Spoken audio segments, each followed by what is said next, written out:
of the GyPSy app we downloaded for Yellowstone and our Grand Teton trip. A tour by driving to a recommended start location or join anywhere along the set route.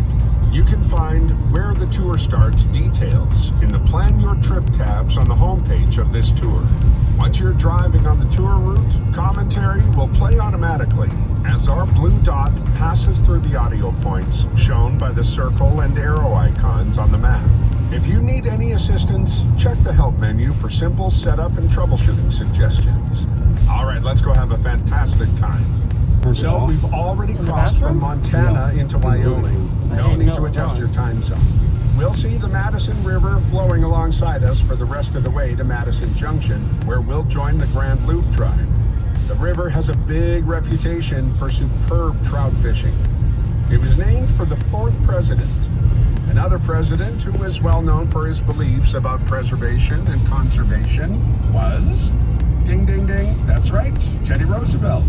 He was so impressed by the entry experience coming in from West Yellowstone that he reputedly nicknamed this Christmas Tree Alley. No, the comment is not documented anywhere, but I believe it at a time, so let me take a minute to explain about how I work. As you've seen, I will play commentary automatically as we drive. My activation places are marked by the circles on the map. The arrow inside the circle indicates which direction the commentary is meant for. As you drive through an arrow in the same direction as it points, I'll tell you the story for that particular place. If we drive through an arrow that points the opposite way, then we would hear that commentary if we were coming from the opposite direction. Generally, visitors are equally mixed about which direction they drive around the park. If at some stage we retrace driving on the same section of road, but in the opposite way, you may hear some of the stories again. But most important, don't worry. You won't miss out on anything important because we choose to go a particular way. I will make sure you know about all of the best stuff. You'll see that the arrows have different colors. The colors are just an easier way to see when the next point is coming up. On the Grand Loop Drive, as we drive clockwise, the yellow arrows play. Going counterclockwise, it's the red arrows. The other colored arrows are just to help show the routes on side trips. Once we're on the road, since I play everything automatically, you'll find that you don't really need to look at my screen. You can just enjoy the views, and my audio contains everything we need. One last tip. My commentary is timed to fit with the speed limit. There is a little bit of wiggle room, but please don't speed in the park. Not only does it create a danger for wildlife, it may also mean that in some places my stories and commentary may not finish before the next one starts. What you will find is that often how fast we go is dictated actually by the amount of traffic. Even if we find ourselves with some open roads, let's just keep it around the posted speed limits while we're inside the parks, okay? I will always let us know about places that are coming up before we get there, so we have a moment to decide if it's something we think we might like to stop for. Now, there are some places that are must-do places to visit, and I'll use this sound to let you know. No, I won't. I'm just kidding. Even I would want to throw myself out of the car if I did that. Actually, you'll hear this. Other places I'll suggest are very good value stops if we have enough time to do them. I'm not going to point out every single thing, every picnic spot, and every hiking trail. That would just be information overload. We should have received a paper map for the park as we entered.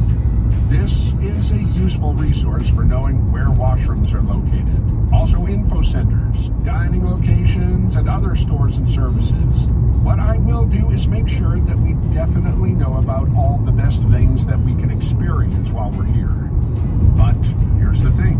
Ultimately, who's in charge of deciding where you choose to stop or the places you may choose to skip and keep driving by?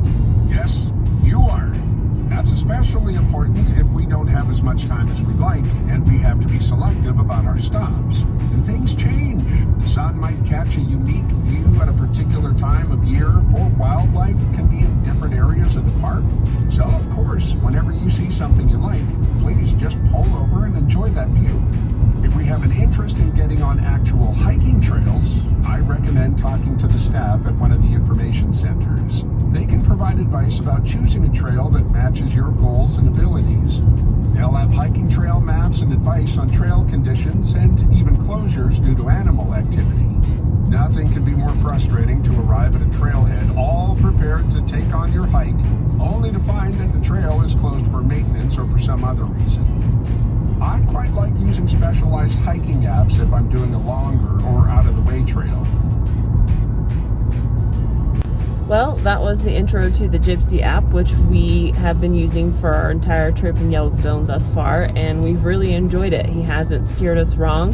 We've taken every recommendation that he has given us, and he gives it to us in enough time that we can think about, do we actually want to go there? Do we have time?